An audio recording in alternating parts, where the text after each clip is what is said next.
Max digital మీడియాకి స్వాగతం. ఆశ్చర్యంగా ఆ మాయా తాళం చెవి గాలిలోకి మెల్లగా లేవడం మొదలైంది.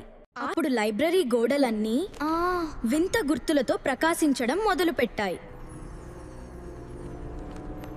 ఆకాశంలో ఒక రహస్య సందేశం కనిపించింది. ఆ రహస్య వ్యక్తి ముందుకు వచ్చి చెప్పాడు, ఇది సాధారణ తాళం చెవి కాదు, ఇది జ్ఞాన ప్రపంచానికి ద్వారం తెరిచే మాస్టర్ కీ.